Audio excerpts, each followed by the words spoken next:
जंगली आवारा कुत्ते ने किया सई पर हमला, हुई वो बहुत ही ज्यादा घायल। रजत और सभी दोनों लेकर गए एक साथ सई को अस्पताल। हुआ उसके शरीर में खून की कमी। रजत ने किया सई को अपना खून देने से मना। हुए सभी घर वाले बहुत ही ज्यादा हैरान। सभी ने फोन करके मांगी आशिका से मदद सई को खून देने के लिए। जी हाँ दोस्तों, सीरियल गुम है किसी के प्यार में के आने वाले एपिसोड बहुत ही ज्यादा कमाल के और धमाकेदार होने वाले हैं, क्योंकि आने वाले एपिसोड में आप सभी देखेंगे कि रजत को आशिका के घर से जबरदस्ती वापस लाने के अगले दिन सुबह के समय जब रजत अपने ऑफिस के लिए तैयार हो रहा होता है और सई चॉकलेट के साथ खेल रही होती है, तो ठीक उसी समय सई चॉकलेट के साथ खेलते खेलते अनजाने में अपने सोसाइटी के नीचे पहुंच जाती है। और फिर जब उसे ख्याल आता है कि वो और चॉकलेट दोनों सोसाइटी के नीचे आ गए हैं, तब वो बहुत ही घबरा जाती है।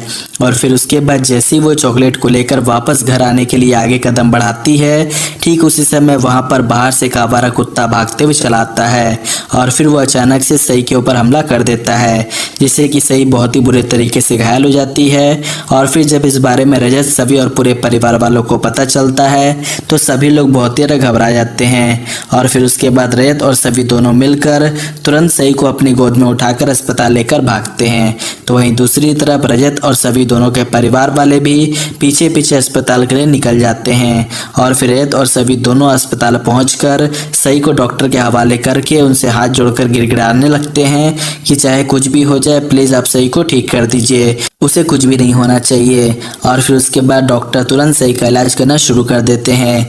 और फिर ठीक उसके कुछ देर बाद ही रजत और सभी दोनों के परिवार वाले भी अस्पताल पर पहुंच जाते हैं, जहां पर भाग्यश्री व्हीलचेयर में आती है। और फिर भाग्यश्री को व्हीलचेयर में देखकर सभी बहुत देर चौंक जाती है और वो पूछने लगती है कि आपको क्या हो गया मम्मी जी। इस पर भाग्यश्री कहती है कि सई के बारे में सुनकर जैसे ही मैं दौड़े दौड़े नीचे आ रही थी कि तभी मेरा पैर फिसल गया और मुझे चोट आ गई, मोच आ गई, और इस वजह से ही मुझे व्हीलचेयर में आना पड़ा। लेकिन तू ये सब बातों को छोड़, तो ये बता कि सई कैसी है, डॉक्टर ने क्या कहा। जिस पर सभी भाग्यश्री से कहती है कि अभी डॉक्टर सई का इलाज कर रहे हैं और उन्होंने अब तक कुछ भी नहीं कहा है, हम सभी उन्हीं का इंतजार कर रहे हैं। और फिर इस तरीके से सई के लिए सभी लोग बहुत ज़्यादा परेशान हो जाते हैं। और फिर उसके बाद वहाँ पर ईशा, शांतनु और मुन्मय भी पहुँच जाते हैं और फिर वो लोग भी सबसे सई के बारे में पूछने लगते हैं और भगवान से सई के लिए प्रार्थना भी करने लगते हैं।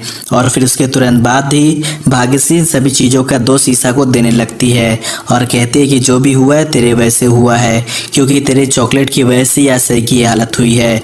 जिस पर ईशा और शांतनु कुछ भी नहीं कहते।